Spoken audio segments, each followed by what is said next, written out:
ভারতের নাগরিকত্ব আইন ১৯৫৫ সালে তৈরি হইলেও এটা কয়েক দফা সংশোধন হয়। বাংলাদেশি ট্যাগ দিয়ে বেছে বেছে মুসলমানদের পুরো ভারত থেকে পুশিং করা হচ্ছে।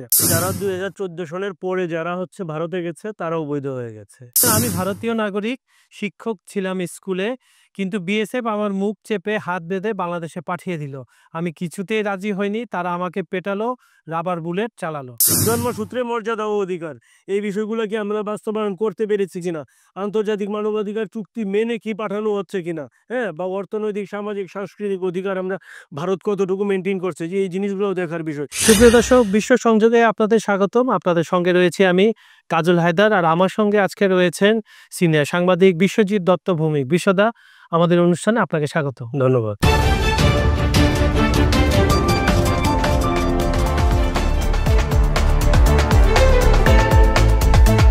বাংলাদেশি ট্যাগ দিয়ে বেছে বেছে মুসলমানদের পুরো ভারত থেকে পুশিং করা হচ্ছে। অনেকে দেখা যাচ্ছে যে এখানে ৮০% আবার ভারতেরই নাগরিক। আমি এই যে স্টোরিটা পড়ছিলাম, এখানে অনেক শিক্ষক আছে, বিভিন্ন তাদের করুণ স্টোরি, এটা আপনি বলবেন।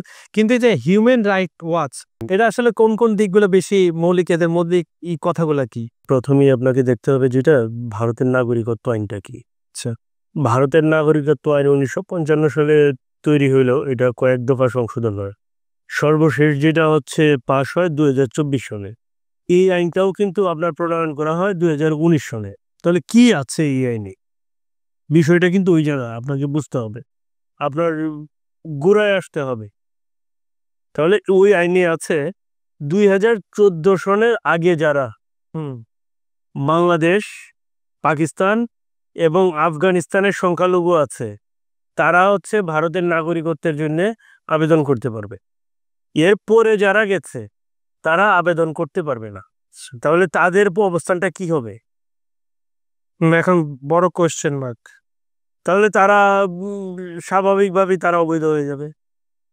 এখন বিষয়টা কি, বাংলাদেশ থেকে যেসব মানুষ ভারতে যায়, ম্যাক্সিমামই যায় পশ্চিমবঙ্গে, কিছু যায় ত্রিপুরায়, সেটা খুবই কম, আর কিছু আসামে। যে এখন যে এই নাগরিকত্ব আইনের ফলে যে যারা ২০১৪ সনের পরে যারা ভারতে গেছে তারাও বৈধ হয়ে গেছে। আমাদের দেশে একটা সময় দেখা গেছে রোহিঙ্গারাও এনআইডি কার্ড করে ফেলছে, পাসপোর্ট করে বিদেশে গেছে। যে বিপদটাতে কিন্তু বাংলাদেশ সরকারকে পড়তে হয়েছে। ভুক্তভোগী বাংলাদেশ। সেম জিনিসটা কিন্তু ভারতেরও আছে, ওই টাকা দিলেই মিলে। এখন যেটা যদি এখন হিউম্যান রাইটস যে জায়গাটাতে প্রশ্ন তুলেছে, আপনি একটা জিনিস দেখেন, আন্তর্জাতিক মানবাধিকারের শর্তগুলো কি কি। আগে আমরা যদি এই জায়গাটাতে দেখি, তাহলে আমি একটা জিনিস কিন্তু আপনি স্পষ্ট হবেন। আন্তর্জাতিক মানবাধিকারের মোট শর্ত ৬টা। আচ্ছা, 6টা, রাইট। এই 6টার মধ্যে এক একটাতে কিন্তু 2টা 3টা করে টার্ম আছে। তাহলে কি কি আমরা একটু দেখি। প্রথম সমতা এবং বৈষম্যহীনতা। সমতা এবং বৈষম্যহীনতা আপনার দেশে আছে কিনা। এই এই এই জিনিসটা প্রথমেই তারা কি ফাইন্ডিংস করে, খুঁজে বের করে। তারপরে জীবন, স্বাধীনতা এবং জীবনের নিরাপত্তা। এইটা 2 নম্বর ক্রাইটেরিয়া আন্তর্জাতিক মানবাধিকারের। 3 নম্বর ক্রাইটেরিয়া কি, আইনি সুরক্ষা এবং ন্যায় বিচার কেউ পাচ্ছে কিনা। ন্যায় বিচার এবং আইনি সুরক্ষা, এটা কতটুকু সাধারণ মানুষ কতটুকু পাচ্ছে, এইটা। 4 নম্বর কি, 4 নম্বর মত প্রকাশ এবং ধর্মীয় স্বাধীনতা। এই দুইটা কি আছে কিনা, আপনি আপনার ধর্ম ভালোভাবে, আপনি কি আপনার ধর্ম নির্বিঘ্নে পালন করতে পারছেন কিনা, এই জিনিসটা আছে কিনা, এটাও। এবং আপনার যে মত প্রকাশের স্বাধীনতা, সেটা কি আছে কিনা। এখন এখন যদি এখানে আপনি যদি বলতে চান, তাহলে আচ্ছা দেখি 5 নম্বরে কি আছে। 5 নম্বরে কাজ, শিক্ষা, স্বাস্থ্য এবং জীবিকার অধিকার। এই 4টা জিনিস আপনাকে থাকতে হবে।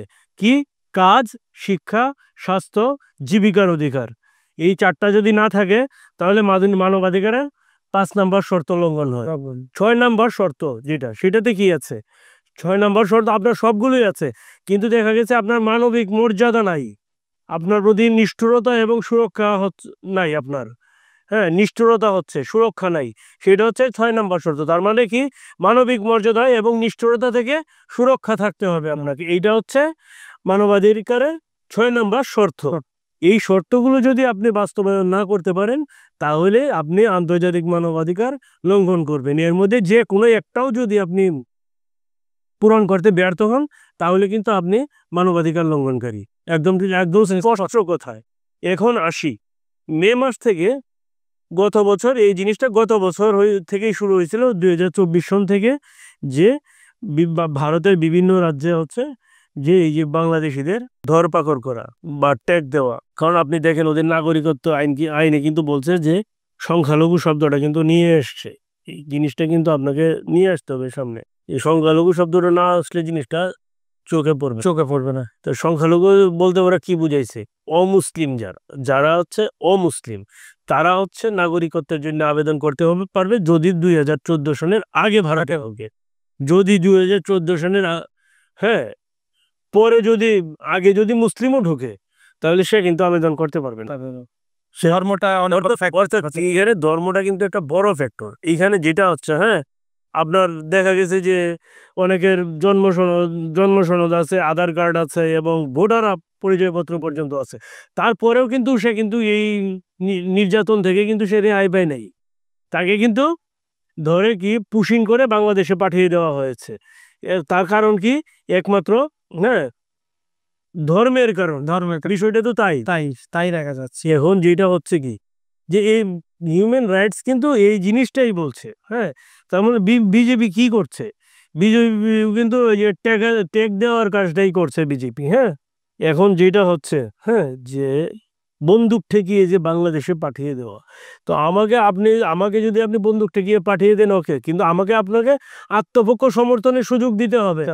আমি যে ভারতীয় সেটা আমাকে প্রমাণ করার সুযোগ দিতে হবে। কিন্তু আপনি তো কিছুই করছেন না। আপনি কি করতেছেন?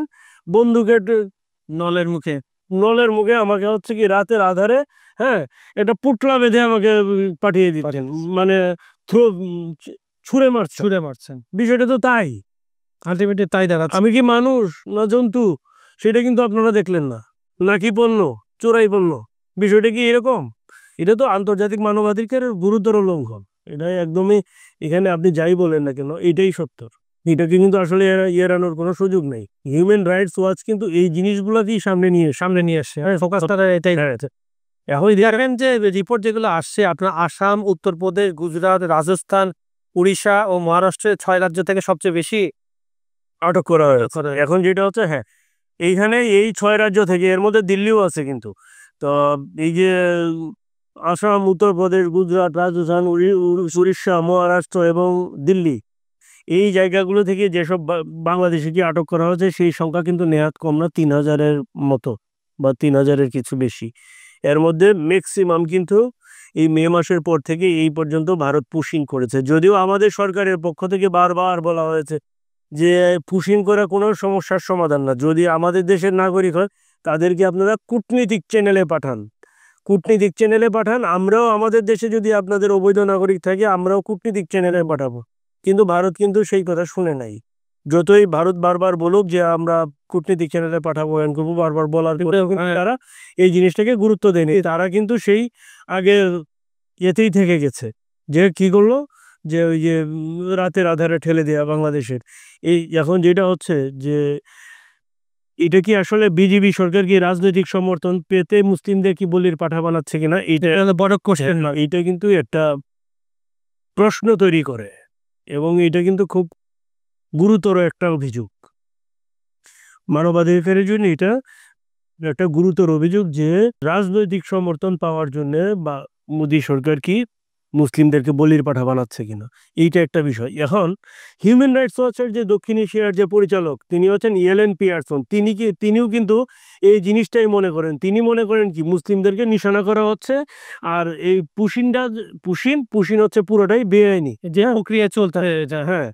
এখন এইটাকে উনি বলতেছে কি, যে এলেন পিয়ারসন বলতেছে যে এইটা যে মানবাধিকার অবস্থানের বা ভারতের যে মানবিক অবস্থান, সেই মানবিক অবস্থানের সম্পূর্ণ পরিপন্থী একটা কাজ। সেটা কিন্তু হিউম্যান রাইটস ওয়াচের দক্ষিণ এশিয়া বিষয়ক যে পরিচালক পিয়ারসন, তিনি বলছেন, স্পষ্ট করে বলে দিয়েছেন। এখন যেটা হচ্ছে, যদি শুধু যে এইখানেই শেষ তাই কিন্তু না, আরও কিন্তু আছে। মানবাধিকার নিয়ে যদি আপনি বলতে চান, তাহলে মানবাধিকারের অনেক বিষয়ই কিন্তু আপনাকে বলতে হয়।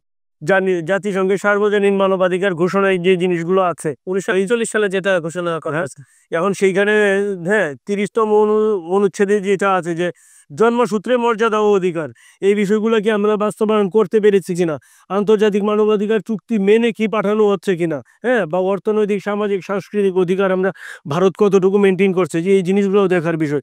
এছাড়া আন্তর্জাতিক মানবাধিকার যে চুক্তিগুলো আছে সেইগুলো লঙ্ঘন করা হচ্ছে কিনা, এই জিনিসগুলো কিন্তু কোনো কিছু যাচাই করা হচ্ছে না। এখন তাহলে কি, যে এই যে আন্তর্জাতিকভাবে যে চুক্তিগুলো হয়, এই চুক্তিগুলো কি বিশেষ বিশেষ গোষ্ঠীর জন্য চুক্তি?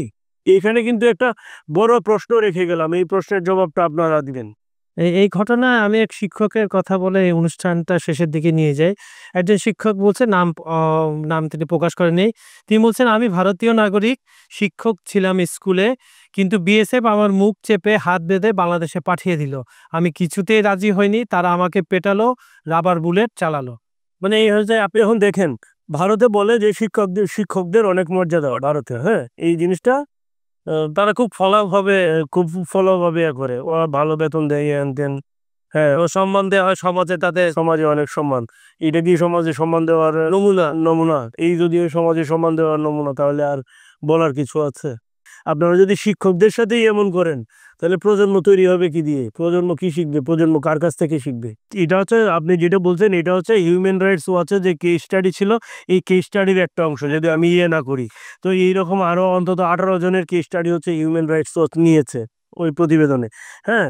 সেই ক্ষেত্রে আপনি দেখেন যে এইরকম আরো কতজন হিউম্যান রাইটস তো আর এই 2900 জনকে করে নেই না। হিউম্যান রাইটস তো 20 জনের উপর বা 30 জনের উপর বা 50 জনের উপর কেস স্টাডি করেছে। তাহলে সবার উপর যদি হিউম্যান রাইটস, সবার কেস স্টাডিটা যদি হিউম্যান রাইটস ওয়াচ নেয়, তাহলে সেইখানে একটা, হ্যাঁ, কতটুক করুন একটা চিত্র আসে, আপনি একবার চোখ বন্ধ করে একবার কল্পনা করে দেখেন, গা শিউরে ওঠার মতো। তাহলে আজকের আলোচনা যদি দর্শক আমরা একটা সামারিটা নিই দাদা, তাহলে এমন সময় যখন দক্ষিণ এশিয়ার রাজনৈতিক উত্তেজনা ও পরিচয় সংকট তীব্র, তখন এই ধরনের পুশিন শুধু দুই দেশ মানে বাংলাদেশ ভারতের সম্পর্ক নয়, মানবতার ভিত্তিতে আন্তর্জাতিক নীতির উপরে আঘাত আনবে, যেটা আপনি বলছিলেন। মানে মানবতার ভিত্তিতে আঘাত হানবে, শুধু এই জায়গায় যদি হয়তো এটা একটা বিষয় ছিল, হ্যাঁ, কিন্তু যে জিনিসটা হবে, হ্যাঁ, ওই তৃতীয় পক্ষ শত্রু এটার সুযোগটা নিবে, এর সুযোগ নিবে হচ্ছে তৃতীয় পক্ষ। এই যে যেমন এই যে প্রতিবেদনগুলো করবে, করে ওইগুলোতে চাপ দিবে। ঠিক আছে, তুমি আর কিছু অস্ত্র কিনো, মানে এই ধরনের তাদের শাস্তি, যেটা আপনি বললেন যে মজার বিষয় হচ্ছে মানবাধিকারের জন্য অস্ত্র কিনো, মানবাধিকারের জন্য অস্ত্র কিনা, যুদ্ধের জন্য অস্ত্র কিনা, এটা মানবাধিকার। আর হচ্ছে আপনার জাতিসংঘের যে ফান্ডামেন্টাল ছিল, কোনো দেশের উপর ছড়ি ঘুরাতে পারবে না, কিন্তু এখন এই ধরনের সব অর্গানাইজেশন করে তারা বিভিন্নভাবে। শুনেন, জাতিসংঘে তো আরো বিষয় ছিল, হ্যাঁ, খালি এইটাই না। জাতিসংঘের গঠনতন্ত্র যদি আপনি পড়ে দেখেন, তাহলে দেখবেন এর মধ্যে আছে যে কোনো দেশের উপর নিষেধাজ্ঞা আরোপ করতে পারবে না। কিন্তু বাস্তবতা কি, রাশিয়ার উপর যুক্তরাষ্ট্রের নিষেধাজ্ঞা হয়েছে 15,000-এর উপরে, 15,900-র মতো। ইরানের উপরে আছে 5,000-এর উপরে। তো ইউরোপীয় ইউনিয়নের নিষেধাজ্ঞা আছে। তো জাতিসংঘকে তারা কতটুক মানে, এটা হলো মূল কথা। বাস্তবতাটা হচ্ছে তারা জাতিসংঘকে মানে না, জাতিসংঘ তাদেরকে মেনে চলে। এটা হচ্ছে বাস্তবতা। সুপ্রিয় দর্শক, আজকের এই বিষয়টা খুবই আপনার করুণ ছিল। মানবতা এখন প্রশ্নের সম্মুখীন হয়েছে। এখন না চাইলেও এইগুলো নিউজ আপনাদের সামনে পড়তে হয়। আমরা চাই এই পুশিনের ব্যাপারটা দুই দেশের বৈঠকের মাধ্যমে কূটনৈতিক চ্যানেল এবং কূটনৈতিক চ্যানেলে, মানে বৈধ উপায়ে, অবৈধ কোনো না। যেহেতু মানুষ, তো আমরা তো অন্য কোনো কিছু নিয়ে এখানে প্রশ্ন তুলছি না, এখানে মানুষ, একজন হিউম্যানকে নিয়ে আমরা কথা বলছি। তো সুব্রত স্যার, আমাদের ভিডিওগুলো বরাবর মতো লাইক, কমেন্টে শেয়ার করবেন, আমাদের চ্যানেলটি সাবস্ক্রাইব করে রাখুন। আর আমাদের এখানে যদি কোনো কিছু আপনারা জানতে চান, আমাদের কমেন্টে জানান, আমরা চেষ্টা করব সেই বিষয়ে আপনাদের সাথে আলাপ আলোচনা করার জন্য। তারা আজকে বিদায় নিচ্ছে। তাহলে আপনারা ভালো থাকবেন, সুন্দর থাকবেন, নিরাপদে থাকবেন। ধন্যবাদ সবাইকে। ধন্যবাদ।